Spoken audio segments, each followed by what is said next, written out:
Well, hello and welcome to The Scene Live. This is a show where we dig into what it really takes to build a business that we're proud of and that actually works for you. I'm your host, Kim Speed. I'm a brand clarity coach and founder of Purple Moon Creative. Every week, I sit down with an entrepreneur who has something real to share. Not the highlight reel, but the actual lessons from building something from the ground up. And today is no exception. My guest is someone who knows what it takes to run a lean, efficient, productive business. And she has done it while moving her life not once, but twice. She is also the published author and longtime champion of entrepreneurs who are drowning in the day to day. But before I bring her on, if you're watching on YouTube, you're finding value in these conversations, please take a second and right now and hit the like and subscribe button. And this is really because it helps more entrepreneurs to find the show. And that's the whole point of being here. If you're on LinkedIn, joining us from LinkedIn, make sure you're following me so that you don't miss a guest. So, okay, let's get into it. Martina Rowley. She is the owner and operator of Martina Rowley and Company, a premium virtual business services firm supporting entrepreneurs with streamlined operations, accountability, and productivity coaching. She brings more than 20 years of senior executive experience across 3 countries, a degree in environmental science or studies, and over a decade of entrepreneurship, including founding one of Toronto's early co-working spaces. A long time remote work expert, Martina has helped countless business owners with their administration needs and improved their time management. She is also a great supporter of work-life balance. And in 2024, she published her first book, Supercharged Productivity, Overworked, Overwhelmed, and Over It. Now, I am super excited. Please help me welcome my guest, Martina, to the stage. Welcome, Hello, Martina. Hi, thank you so much for having me on your show, on your new show. Yes, yes. Well, I'm going to say to you, welcome back, because you have been on the show before, and I love having you on. I'm really appreciative that you've come back. So for those who may not know you yet, can you take us back to the beginning and tell us about your journey into virtual business support and what led you to where you are today? hmm That's been a long journey. I'll try and keep it concise and bullet point style, perhaps. So I come from a corporate background. I worked for 20 plus years. I worked in corporate as an executive assistant, first in Germany, and then in the UK, and then for a short while here in Canada. So I have 3 countries under my belt as well. And through the decades, especially towards the end of my career, I hit the glass ceiling twice. And after that, I followed a long-term passion of mine for all things environmental and eco and sustainable, and went to university in Toronto full-time as a mature student, and then earned a degree in environmental studies. I found my dream job after that in an environmental role, which then was cut after 3 years because the municipal government had changed and there were drastic budget cuts and our program got axed. After that, I could not break back into the environmental sector or the EA, like the executive assistant role in corporate, because now I'd been out of that role for over 3 years, 5 years while I was studying. Right. And then instead, I ended up being accepted into a government-funded business startup training.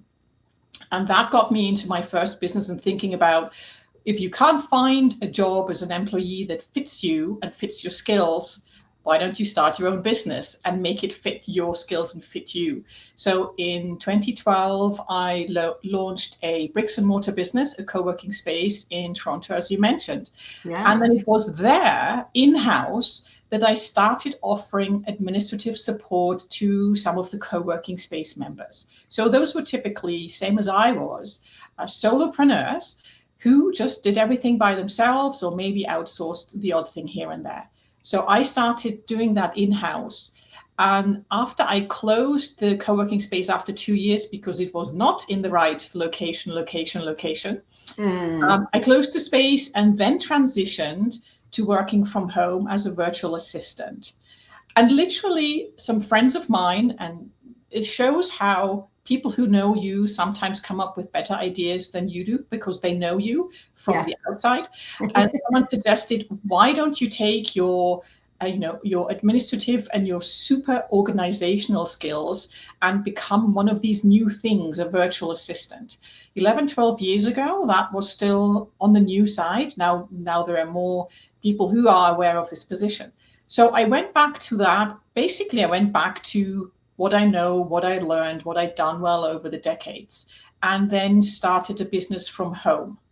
Yeah. And then through that, once I started, I gave myself the first year to see whether a virtual assistant whether that could be a business, if there was enough need and enough demand for it.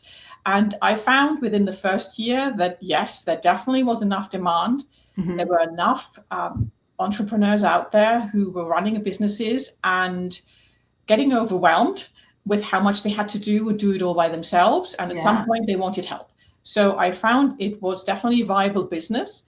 And then over the years, the clients and the industries or what their needs were, and also my skills then grew, and I managed to tighten that up a little bit, and found a niche also in terms of providing productivity and accountability along with the business support services and administrative help.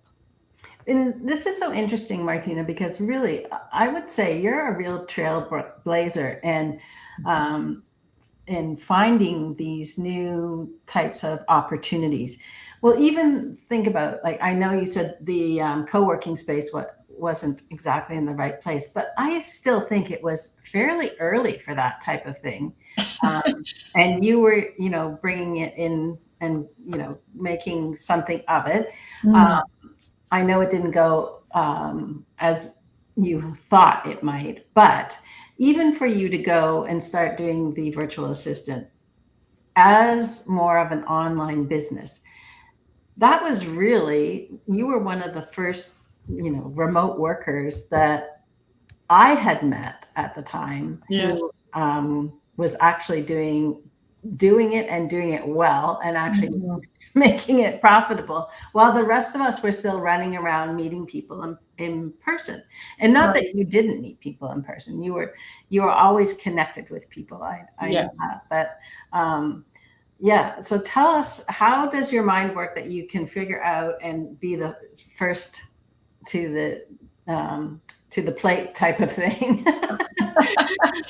Well, actually, I will say that that environmental dream job I had, that is when I started working from a home office. Basically, it was a program that was delivered to the municipal government by a third party, a non-profit organization. And while we had weekly and later on bi-weekly team meetings of the whole team of around 8, and then later around 11, 12 people on the team, we worked from home and we worked in the community. I worked as a community animator, which meant I needed to be out there meeting community groups, finding them, meeting them, seeing the neighborhood they lived in to see which projects they wanted to implement and that could work to make their neighborhood in the city greener, more sustainable, and so on. So I met with my team once a week, and the rest of the week I was out there in the community meeting people, networking.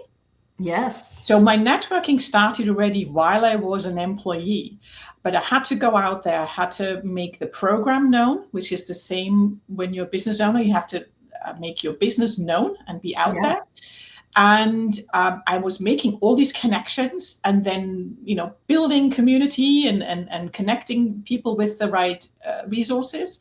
Mm-hmm. And I worked from home and found that worked really well for me. So this was long before COVID Yes. happened and the lockdowns. This was in 2009. I started working from home. And I guess I've always been really organized. Yeah. And self-motivated and disciplined, I guess. And Yes. that comes from my upbringing too, right? My parents kind of kept us disciplined as well when I was growing up. So I was disciplined enough to make it work at home without having, the office structure around me. And then when I transitioned into being my own business owner, I already had this networking, I don't know, the bug.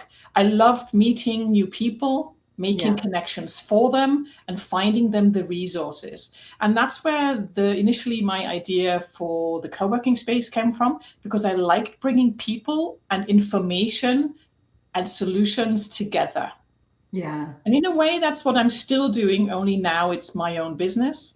And I find my own clients. I help people. I like to help even in networking or just networking conversations and so on, in terms of best practices on how you can maintain focus when you're working from home, how you can prioritize what you should be working on, and to keep you focused on things day to day, but also that makes sense in terms of your business growth. I love that. I love that. So let's walk through what you actually do for a client. So when someone comes to you feeling like they need help in their business, what is some of the support that you offer? Mm-hmm. In the broadest term, it's what we call back office support.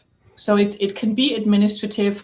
It can be anything from a document management for people, making sure they don't have triple copies of documents that are filed in different folders and they never find them because they don't know where they put them. Creating newsletters. Creating newsletters can be fun for some people. It can be a total drag for anyone who doesn't like writing or doesn't want to put together a pretty looking newsletter with graphics. So it could be that. So repeat tasks, sometimes one-off tasks. It can be meeting and event planning, scheduling, especially for coaches or anyone who coaches or is in the health sector, where they're constantly meeting with their clients and need to book in repeat appointments with them, helping find appointment time in a busy calendar. Doing some research, for events, looking for quotes or vendor pricing and so on. In addition to that, it can be project coordination. So for something specific that the client wants to do or host down the road, even a webinar, even what you're doing today. Yes. There's a lot of background work required first in outreach. Then you have to get your marketing materials together. You need to let people know about it, so you're on social media. So it can be supporting all these aspects behind the scenes. And then occasionally, as I said, it can be more project management or perhaps more business related in terms of helping with the business growth. Business growth activities and very specific smaller projects. And then within all of that, there always is the accountability as well. Accountability for myself, because I have to keep my tasks. I have to do my tasks in a timely manner, especially if there's due dates for newsletter. It has to be done. It has to be proofed and then approved by the client and needs to go out on a certain date. And also accountability for my clients.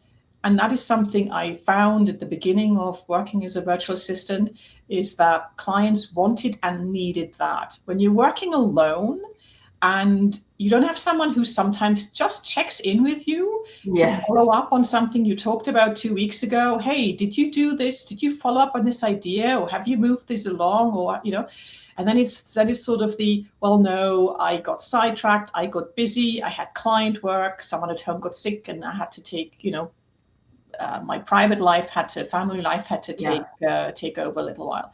So it's the accountability follow-ups, keeping track of my clients' due dates as well, and helping them and reminding them and then assisting them in taking all these steps to make sure they do these important business growth activities.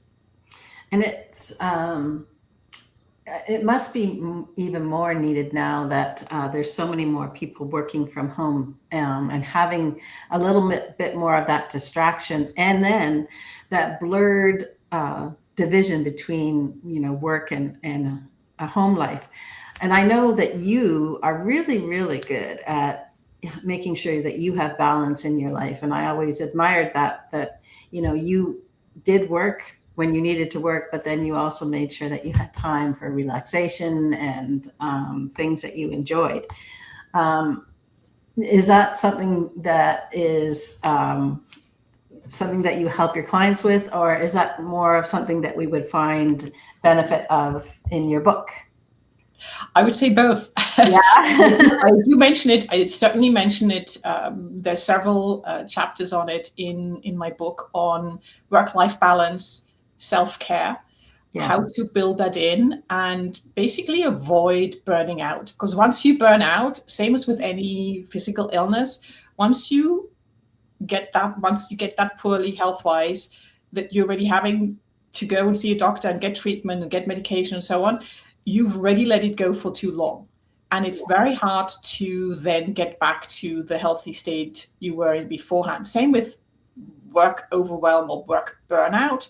Once you hit that spot, it's very hard to get out of that frazzled state, the anxiety, the stress, and all the associated health problems that brings. So I guess I walk my talk, and I certainly let my clients know what my work hours are and what they are not, and when I will accept or not accept work or check email and respond. And I've noticed many times, as you even alluded to now, people comment on that when I say, no, I do not check my email after my workday. When at the end of my workday, I close down my computer. I don't just step away. I close all the applications and I turn the thing off. And yes, I can access my email on my phone, but I don't. I learned that the hard way. A few times after in the evening or the weekend, I would check, I'll just have a quick look here. And I would see a stressed out email from a client. And now instantly my relaxation is gone and my brain is switched into work mode. And now my relaxation is gone. And now I'm worrying about oh gosh, now I have to handle this first thing, or maybe should I jump on the computer and do that now? Yes. Oh my gosh. You immediately get into a different headspace when you see something that seems to be on fire that you feel you should be dealing with. But I make sure I don't do that, and I let my clients know, and I do encourage them to take time off on weekends. And importantly, if they're so busy that they feel they can't take time off on the weekends, I'll dig a little deeper to see if there's more that they can give me. So if they can delegate more than they already are, or something new that's come up, and instead of them just getting so stressed and overwhelmed with it and not finding the time to take Saturday and Sunday off, or whatever your time off is, is to outsource more of that. Let me help more. So I try to encourage people to do that. And yes, it was a very important chapter for me to include in my book as well. Not just how to be more focused, more productive, do more of more, but how also to make sure that you do more of the relaxation and resting, because then all of us, when we've rested, we will be more productive when we get back to our workspace. And I have to bring up, everybody's talking about AI these days, and how much it can do for you. But one of the things that I have noticed, and with many entrepreneurs, and just chatting with people about what they're using AI for, is they do use it, but so many people, I think, are doing too much learning and trying to figure it out, instead of maybe passing that on to somebody that could help them. It's that same thing. How much should you be doing that or delegating to? So what are your thoughts on that? I totally agree. I will say AI is still so new, and there's so many different AI programs out here now that I don't think I know even half. I mean, I probably know just a really small fraction of what it truly can do, even in my work. Well, and everybody, like And I nobody's think an expert yet. that's right. And I think you and I talked about that recently, and I've been hearing it more now in other webinars and conversations Yeah. that I need to take a really close look at how this can and will affect my business. Yeah. Right? Because things like Copilot in the Microsoft Office world, it's a really strong tool, and it really helps you when you have to write something. It is very fast in distilling your thoughts, writing something very professional or casual if you want to. Yeah. So the tools are there, but you're right. Anytime there's a tool, you need to also have someone who is the tradesman or tradesperson who knows how best to use that tool. Yes. To really make it work for you and not against you. So by that I mean that it still benefits what you're writing, what you're producing, and doesn't now stop sounding like you and stop being your voice and your true self. Because authenticity is still something people want, especially in service-based industries. They don't want a machine writing an email to you, because now you're taking the whole personal work relationship out of the equation. I don't like that. I've recently seen a couple of emails where it was clearly written by AI. It was very obvious. Yes. Sometimes it's very obvious. Yes, right. It's just the whole wording was just so machine oriented and not personal that I completely dismissed the whole thing. So we don't want that. We don't want to become obsolete just because we're now letting AI take over the whole conversation. Yeah, yeah. And I think there's definitely ways to make it more personal and train AIs. But the more I think about it, the more, as somebody that's running a company, can they get help with that? Sort of what I'm thinking, and stop doing things that you're not the expert at, so that you can have those weekends or those moments of time that you were doing all of this for, right? And you've been running your own business for over a decade. And what are the trickiest aspects of being self-employed in your mind? Wow, if I narrow it down to just a couple, I think one of them is one of these very personal and sometimes secret and confidential aspects, and that's cash flow. Yeah, cash flow management. Nobody wants to talk about that. Nobody wants to really let anyone else know. Clients, of course not, or even your networking colleagues, in what's actually going on in terms of your sales. The last few years have been really hard, given the situation of the economy everywhere and the political situation. Yeah. So it's not, and prices have gone up everywhere. So it's not easy to run a business and make it profitable. Yeah. So I think one of those tricky aspects is cash flow, knowing where your money is going to come from every month after month, throughout the whole year, even through what is for many people a slow period during the summer holidays. Then you have some busy months, and then Christmas hits. For some people, Christmas, especially if you have products and you're selling a thing, then Christmas is a great time often. For others, not so much, because everybody thinks about Christmas and they don't really, work too much on their business anymore. Exactly. So making sure that you're constantly balancing the time you spend on your products or your client work, your client services, and also ensuring you work enough on your business to make sure you have that money coming in all the time, so that when one client leaves, you have another client waiting in the wings to come on board. Yeah. Well, and that's not talked about really. And it's a very personal thing to talk about your finances. Yeah. Oh, and because nobody wants to, say how successful or not. And it doesn't necessarily mean that you aren't, but there are those waves. And I think, we all see them. It's not always like this, and it's not always like that. Sometimes there's this. Yes. Yeah, and I think as entrepreneurs, we have to be prepared for that. But it's so interesting because really, if I think about it in the corporate world, they needed to think about that as well. And it wasn't as if they were always great at it. They would get these, I work for a lot of places where they had these one big clients that, gave them tons of work. And then they Yes. would forget to, who's coming in, who's in the waiting. That's right.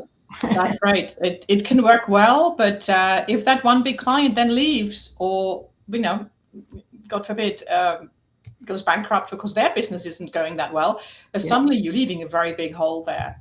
Yeah. Well, and I've had people have very successful businesses. Actually, I've had more than a few that have, retired. And it's Right. like, I've decided that I'm closing my business. So it's not even a sale. It's just like, well, no, I'm closing it now. So that, we're coming to an end. Mm-hmm. So you just never know what's going to happen. So you have to have a bit of a strategy. So I think that's a really great point. Yeah. Did you have anything else? I was going to say another one of being a small business owner, and mostly you'll be a solo entrepreneur at the beginning, is being the one person who has to wear all the hats in the business. Yes. Right. And before we start, even when we start outsourcing, and even when I help my clients with certain aspects, the buck still stops with them. The decision making is still theirs. The growth has to come from them. The sales typically comes from them because they know their business and represent their business better than I can usually. Yeah. It's a lot of work to juggle all those aspects. And there's so many decisions to make every single day, every week, every month. We make so many decisions about our business, about which clients to take on, where to go networking, how to maybe pivot the business, adding a new branch of something or new product. So many decisions while we're still working in the business as well. Yeah. And it can really get overwhelming. And I mentioned that in my book too. It's the decision fatigue or decision making fatigue. Yeah. I think that's perhaps not as recognized as a thing, as a problem, as we would like it to be. Yeah. We talk about stress and overwhelm, but then it's what's actually causing it? Is it just the sheer amount of work, or is it because you have to make so many decisions, and maybe at some point you don't want to be the one making these decisions all the time? Or yes, that can be it. It's like, please, somebody else make this decision. Tell me what I should do. Yeah. And I found this right from the beginning when I switched, when I transitioned from the co-working space to being a virtual assistant. Yeah. Two of my very first clients, when I first spoke to them, it literally was, I'm so overwhelmed, I don't even know what to do or where to start. Yeah. And then, can you help me? It's like, well, that's a long piece of string here. So the very first thing I have to always find out is just have that conversation with clients and dig a little deeper to find out what's overwhelming them. Yeah. And then see which pieces of those I can help take off their plate and make easier for them, so that they can free up that brain space in not having to think, about, oh, I don't have to think about invoicing my clients because Martina sets that up for me. I don't have to think about when my next newsletter is going to be ready to be sent out, if you do one once a month, because Martina is going to take care of that, and she's going to remind me when I have to send her some copy or some images or an event I'm planning to do, and she'll put it together and I'll check it, and then we'll send it off and it's done. Yeah. So it's taking several decision-making processes off an entrepreneur's plate, so that they can free up a little bit of brain space. And breathe. To breathe, to have that downtime, and then also just to work on other aspects of the business where I can't help. Yeah, the sales, the schmoozing, all of that, that they really need to lead. So the other thing that I have to get into with you is, because this was something that you've also done recently, but you've done previously in your life, is you've relocated your business twice. And What did you learn? And this is within the last, what, 6 or 7 years? Um, and what did you learn the first time and that made the second move smoother? How did you rebuild your community in a new place? Yeah, it's a good point. In a nutshell, is you have to put yourself out there. Yeah. And you need to hit the ground running, Yeah. so to speak. So I relocated 8 years ago from a big city, from Toronto, to a small town. So I went from 3 million plus people around me to 30,000. in a rural area as well. And so I had to rebuild friendships as well. I mean, my friends weren't that far away. It was a 90-minute drive, which I intentionally maintained so I could still make trips back into the city. So one thing was I could choose to. So I chose not to move too far that I couldn't make regular trips back into the city, so that I could still maintain those relationships I had with networking groups, with former colleagues, with former clients, with existing clients.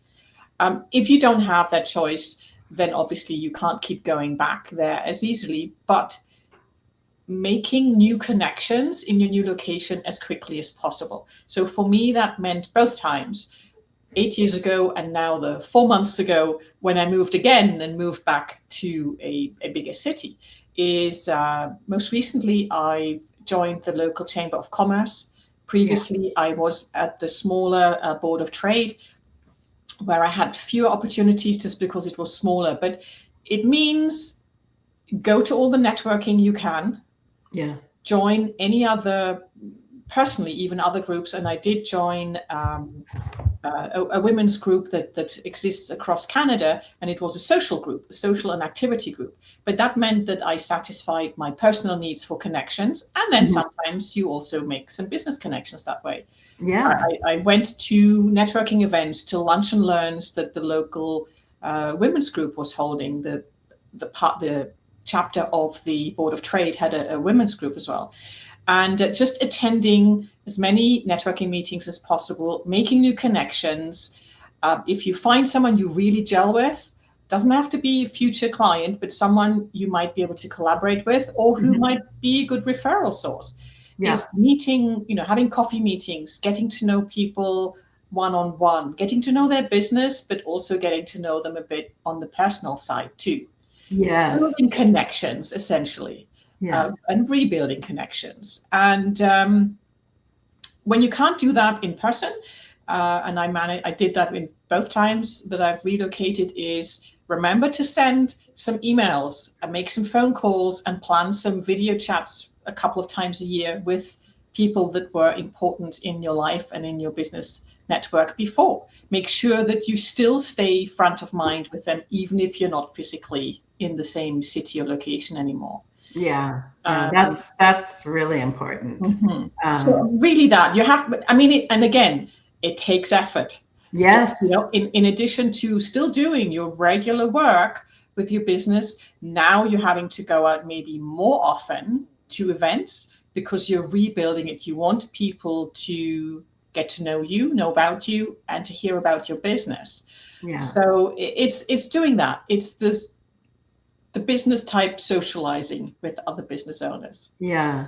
Now you do a lot of community and in person and meeting people within your area, local, but you also work virtually. So you're also doing networking online. So you do a lot of connecting in your business. Yes, yes, and definitely. Yeah. And would you say that's one of the ways that you have found success? Yes, definitely. Because sometimes, depending on your business, if you're not virtual, then your market is a lot smaller and tighter and closer to you physically, right? Because they need to know you and you need to be able to provide the service or the product, even though nowadays you can, of course, ship product anywhere in the world. But your network will be much smaller if you're not virtual, if your business and your service is quite local or localized. And having contacts overseas is great because you're tapping into a new market. There may be needs that are not being filled from local providers where they are, or Yeah. they are, but you're Mhm. still a competitor and you can still reach them. And plus that, honestly, I think it's always great to know people from other countries too.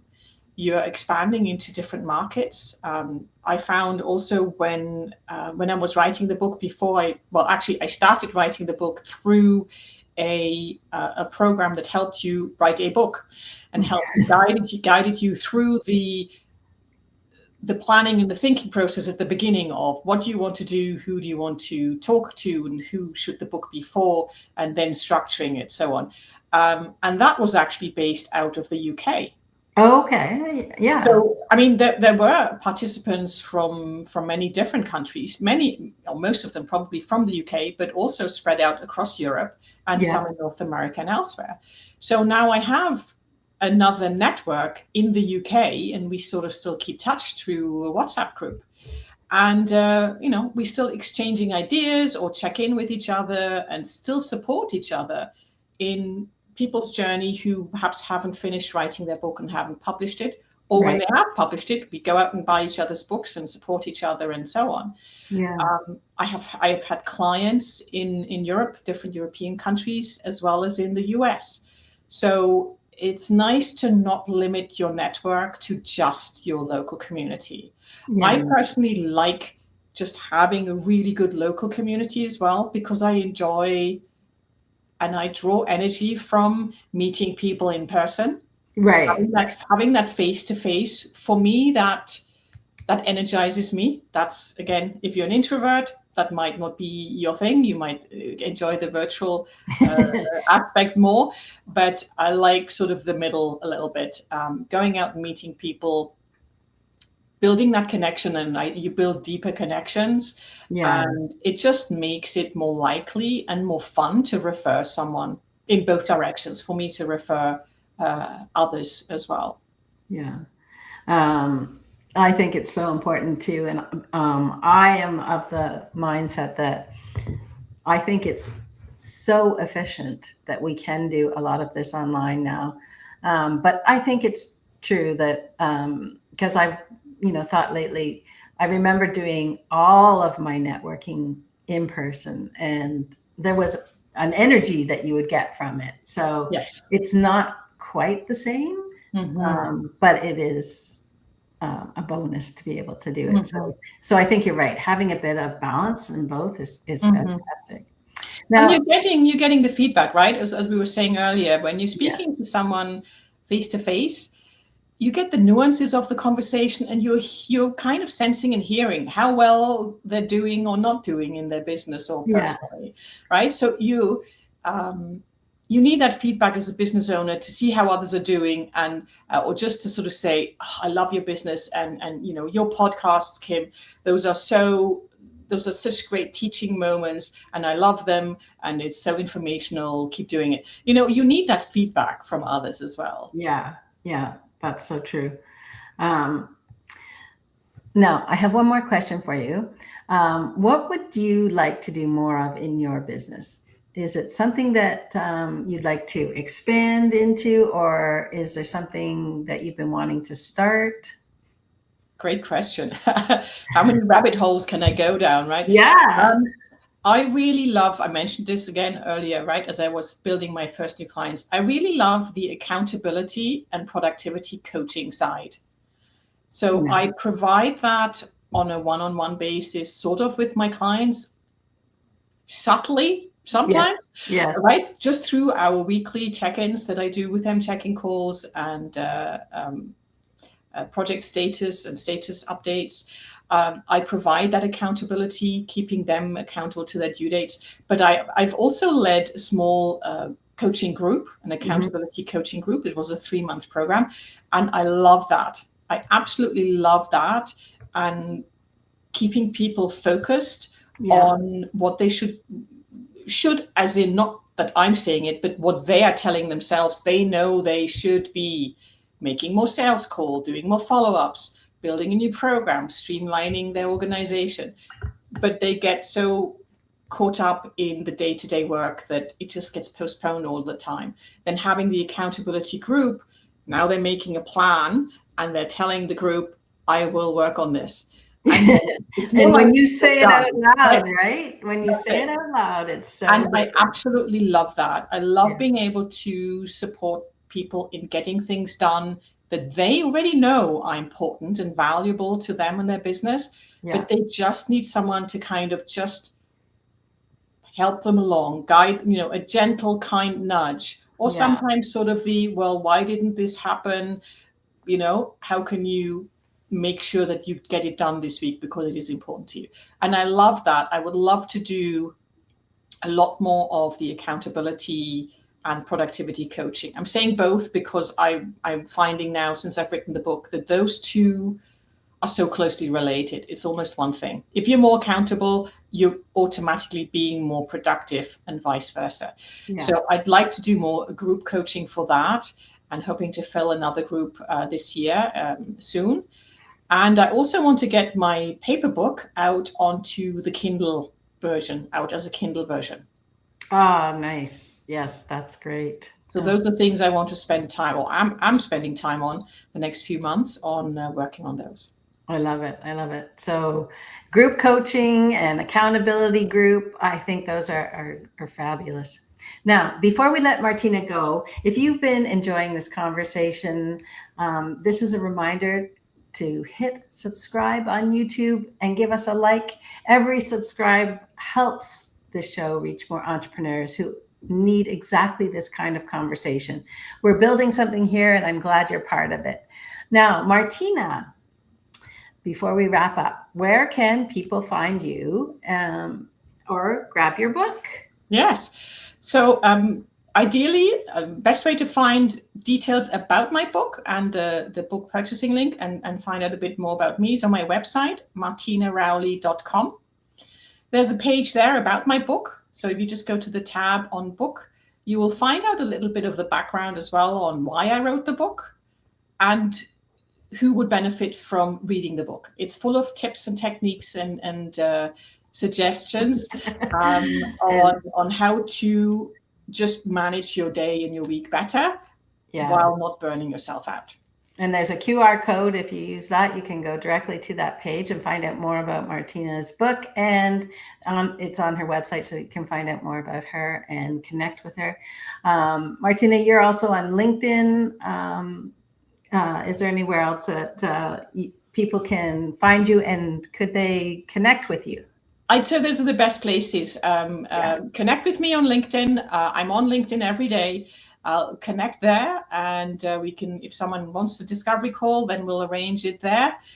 If there's any information they see on my website, there's a contact form that they can contact me through as well. And if somebody just wants to have a chat, can they do that too? Absolutely. Yes, totally.